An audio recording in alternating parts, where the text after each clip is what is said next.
بسم اللہ الرحمن الرحیم۔ ذرا سوچیں کہ معاذ بن جبل رضی اللہ تعالی عنہ کو کیسا لگا ہوگا کہ جب انہوں نے رسول اللہ صلی اللہ علیہ وسلم کو یہ فرماتے ہوئے سنا، معاذ، اللہ کی قسم میں تم سے محبت کرتا ہوں۔ اور عبداللہ بن عباس رضی اللہ تعالی عنہ کو کیسی خوشی ہوئی ہوگی جب رسول اللہ صلی اللہ علیہ وآلہ وسلم نے انہیں گلے لگایا اور فرمایا، اے اللہ، اسے قرآن سکھا دیجئے۔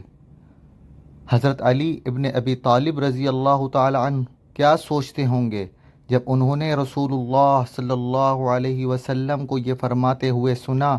کہ میں کل ضرور جھنڈا ایک ایسے شخص کے حوالے کروں گا جو اللہ اور اس کے رسول سے محبت کرتا ہے، اور اللہ اور اس کا رسول بھی اسے محبت کرتے ہیں، اور پھر جب انہیں معلوم ہوا کہ وہ تو یہ خود ہیں تو ان پر کیا کیفیت ہوگی۔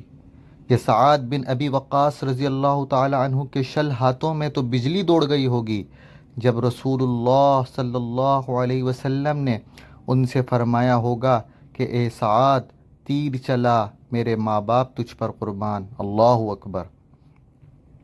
اور عثمان بن عفان رضی اللہ تعالی عنہ کے کیا جذبات ہوں گے جب انہوں نے تبوک کی جنگ کے لیے جانے والی فوج کو مکمل سامان فراہم کیا۔ رسول اللہ صلی اللہ علیہ وسلم نے فرمایا،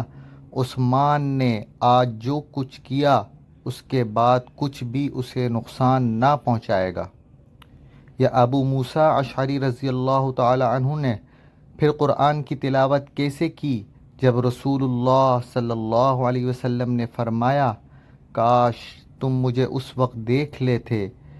جب میں کل تمہاری تلاوت سن رہا تھا۔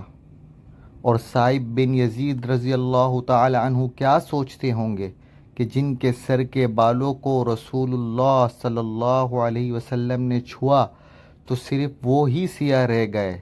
جبکہ ان کے باقی بال بڑھاپے میں سفید ہو گئے۔ اور انصار کی خوشی کا کیا عالم ہوا ہوگا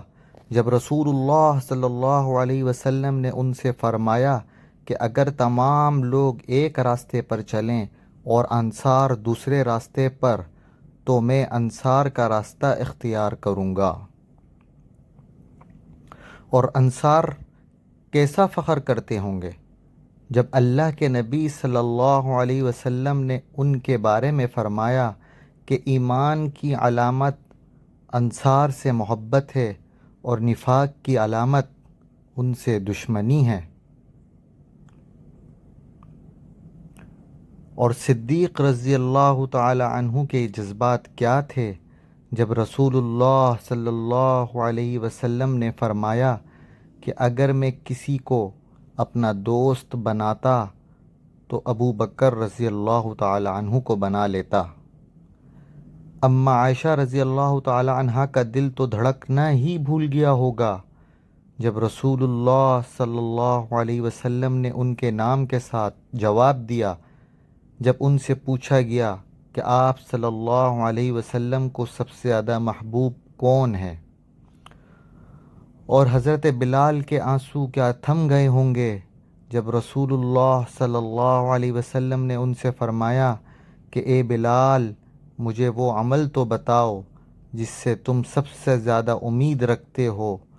کیونکہ میں نے جنت میں اپنے سامنے تمہارے جوتوں کی آواز سنی ہے۔ اور عمر بن خطاب رضی اللہ تعالی عنہ کو کیسا محسوس ہوا جب انہوں نے رسول اللہ صلی اللہ علیہ وسلم کے پاس داخل ہونے کی اجازت چاہی اور آپ صلی اللہ علیہ وسلم نے دربان سے فرمایا کہ اسے داخل ہونے دو اور جنت کی بشارت دو۔ اور اب ذرا تصور کریں